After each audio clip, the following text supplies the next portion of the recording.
Hi, I'm John Green. This is Crash Course U.S. History, and now that we have a Constitution, it's actually United States history. Today we're going to look at the birth of America's pastime. No, Stan, not baseball, not football, not eating. I mean politics, which in America has been adversarial since its very beginnings, despite what the founders wanted.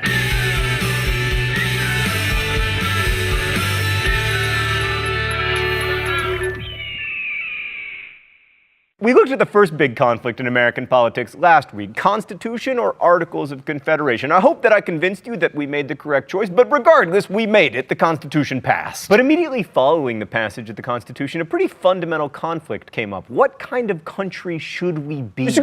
Green, the U.S. is supposed to be the policeman of the world and keep all the people in the green parts of not America from hurting themselves. Oh, me from the past. We don't get into that stuff until 1823. So one vision of America was put forward by Alexander Hamilton, who'd served in the war as Washington's top aide and would go on to be his first Secretary of the Treasury and probably would have been president himself had he not been born in the British West Indies. Hamilton had a strong personality and, as you can see, the beautiful wavy hair of a Caribbean god, and he had very definite ideas about what he wanted the future of America to look like. First, Hamilton wanted the country to be mercantile, which means that he believed that we should be deeply involved in world trade. Second, he wanted the U.S. to be a manufacturing powerhouse. We wouldn't just buy and sell stuff, we would make it too. He even invested in a plan to make Paterson, New Jersey a manufacturing hub, which of course ultimately failed because New Jersey. But to make a manufacturing giant, he needed a strong government that could build infrastructure and protect patents, but you already knew that he was in favor of a strong government because of course he wrote so many of the Federalist Papers. Hamilton also envisioned an America that was governed primarily by the elite. His party, which came to be known as the Federalist Party, would be the one of the rich, the able, and the well-born. I mean, just think, if the Federalist Party had survived, we might have had a bunch of, Bushes and Kennedys as president. Hamilton also wanted America to be firmly affiliated with Great Britain, which isn't surprising given his passion for elitism and trade. But there was an opposing view of what America should look like, and it's most associated with Thomas Jefferson. Let's go to the thought bubble. Jefferson wanted an America that was predominantly agrarian, with most people being small-scale, subsistence-level farmers. Maybe they would produce a little surplus for local markets, but certainly not for international consumers. There would be no international trade. And he didn't want manufacturing either. This small-scale local economy could best be served by a small-scale local government. It's not a surprise to find that Jefferson's sympathies lay with the anti-federalists, even though he benefited from the new Constitution a little bit since, he eventually got to be president and everything. Unlike the elitist Hamilton, Jefferson was an avowed Democrat, which meant that he distrusted concentrated power and privilege and believed that the masses could basically govern themselves. To him, government and concentrated economic power were greater threats to liberty than a tyrannical majority. Jefferson was a big fan of the French, and not only because he spent a fair amount of time in Paris as our ambassador there, he also liked the French because they fought with us in the War of Independence against the British, and because after 1789, he liked the way the French treated their aristocrats, that is, brutally. In general, Jefferson and his partisans, who called themselves Republicans, although some current textbooks call them Democratic Republicans just to make things incredibly confusing, preferred France just as the Hamiltonians preferred Britain. And this was a bit of a problem because France and England were pretty much constantly at war between 1740 and 1815. Thanks, Thought Bubble. So linked to these imagined Americas were the questions of how democratic we should be and how much free speech we should have. Jefferson and the Republicans wanted more democracy and more free speech. Well, sort of. I mean, during Washington's presidency, Democratic-Republican societies sprang up, the first opposition political parties, and in 1794, the Democratic-Republican Society of Pennsylvania published an address which made the point that, quote, freedom of thought and a free communication of opinions by speech or through the medium of the press are the safeguards of our liberties. The Federalists, on the other hand, saw too much free speech and democracy as a threat. And from this, it sounds like the Republicans were better Democrats, but it's a lot more complicated than that. I mean, for one thing, many Republicans, including Thomas Jefferson, were slaveholders, and slavery is kind of the opposite of democracy. And for another, many were supporters of the French Revolution, and supporting the French Revolution after 1793 is pretty problematic. Because as you'll remember from Crash Course World History, Robespierre was guillotining everyone up until the point where he himself was guillotined. Okay, so in the first real American presidential election, there weren't any political parties. There wasn't even a campaign. The election was uncontested and George Washington won. He didn't even have to run for office. He stood for it. Washington's presidency is important for a number of precedents that he set, including the notion that a president should only serve 2 terms and the idea that even if he was a general, the president should wear civilian clothing. But he wasn't the real politician. policy brains. Hamilton was. Washington probably wouldn't have called himself a Federalist, but he backed Hamilton's plan for a stronger nation. And to that end, Hamilton began the great American tradition of having a 5-point plan. Point 1, establish the nation's credit worthiness. Hamilton realized that if the new nation wanted to be taken seriously, it had to pay off its debts, most of which had come during the war. And to do this,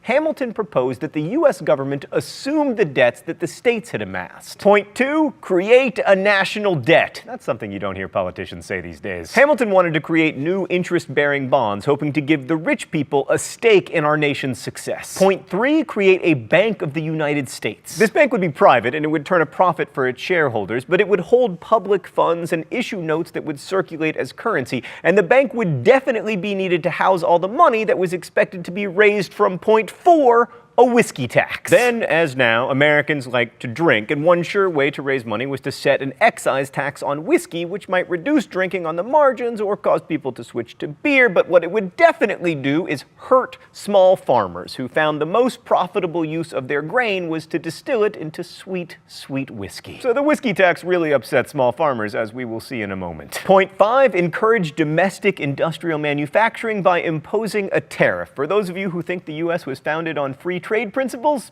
think again. Now, you'll remember that the Republicans wanted an agrarian republic with freer trade, so they disliked pretty much all of Hamilton's plan. They also argued that none of this was in the Constitution, and they were right. This position of expecting government to be limited by the text of the Constitution came to be known as strict construction. But the Republicans lacked a 5-point plan of their own, so their only hope of success was to shave Hamilton's 5-point plan down to 4 points, which is what they did. In 1790, Republicans, many of whom were Southerners like Jefferson, struck a bargain. They agreed to points 1 through 4 of Hamilton's plan in exchange for a permanent capital on the Potomac in the South, as opposed to the first 2 temporary capitals of the U.S. in New York and Philadelphia. So the Hamiltonian economy won out for a while. Probably the most immediately controversial aspect of Hamilton's plan was the whiskey tax, and not just because people loved to drink, but also because farmers loved to turn their rye into whiskey into profits. In 1794, Western Pennsylvania farmers even took up arms to protest the tax, and that clearly could not stand. Washington actually led, at least for part of the way, a force of 13,000 men to put down this whiskey rebellion, becoming the only sitting president to lead troops in the field, and America continued to tax booze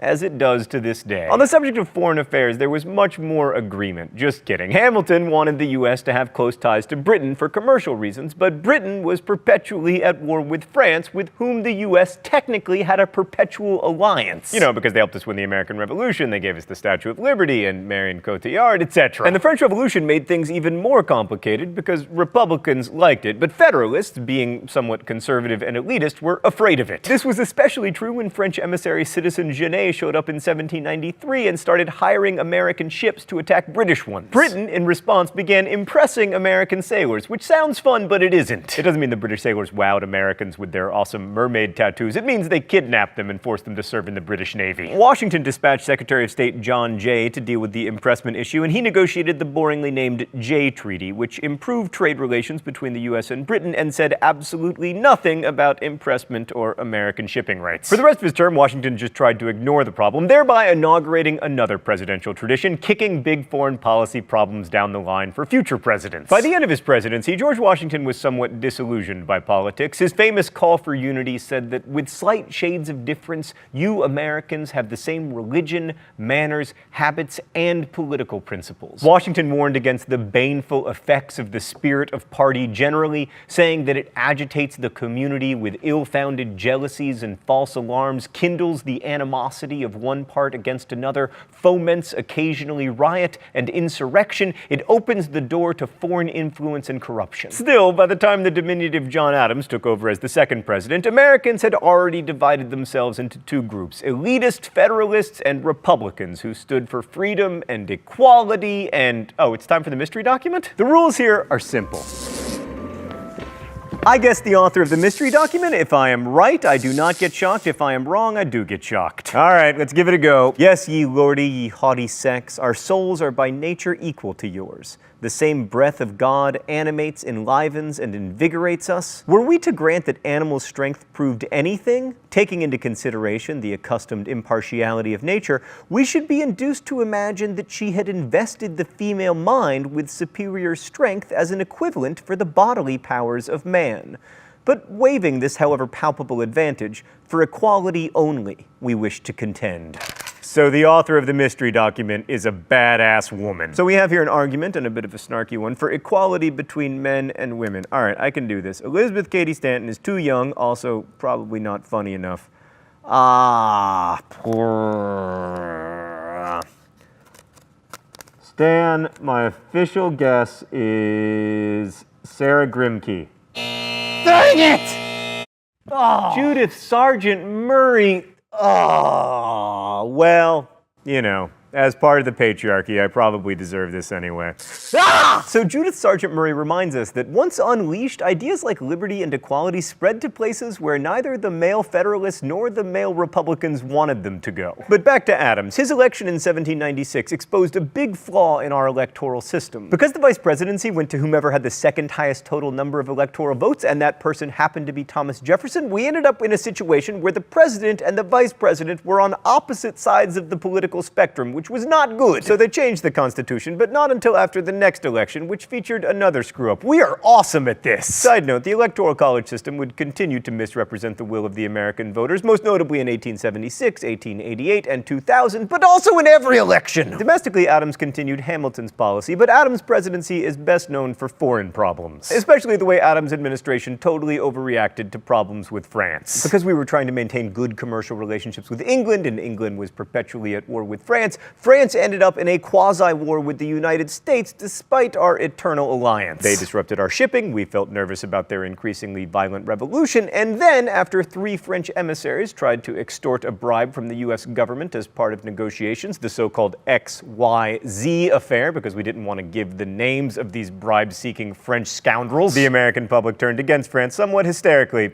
as it will. Taking advantage of the hysteria, Adams pushed through the Alien and Sedition Act. The Alien Act lengthened the period of time it took to become a citizen, and the Sedition Act made it a crime to criticize the government. Among the more famous people prosecuted under the Sedition Act was Matthew Lyon, a congressman from Vermont who was jailed for saying that John Adams was maybe not the best president ever. And while in jail, Lyon won re-election to Congress, which might indicate just how popular this law wasn't. It was so unpopular that Virginia and Kentucky's legislatures passed resolutions against it, claiming that it violated Americans' liberties and that state legislatures had the power to overturn or nullify any federal law that they found to violate the Constitution. This whole business of nullification and states' rights, it will return. The Alien and Sedition Acts were allowed to lapse under Jefferson, and they didn't lead to widespread arrests of everyone who called Adams a tyrant or expressed admiration for the French Revolution, and even though they weren't popular, they didn't doom the Federalist Party either, even though no Federalist was elected president after Adams. But the Alien and Sedition Acts and the response to them from Virginia and Kentucky are important because they show us how unsettled American politics were in the first decade of this country's existence. Even something as basic as freedom of speech was up for grabs as America tried to figure out what kind of country it was going to be. That's important to think about when studying American history, but it's also important to think about when looking at new democracies. You might think that Thomas Jefferson winning the presidential election of 1800 settled all this stuff, but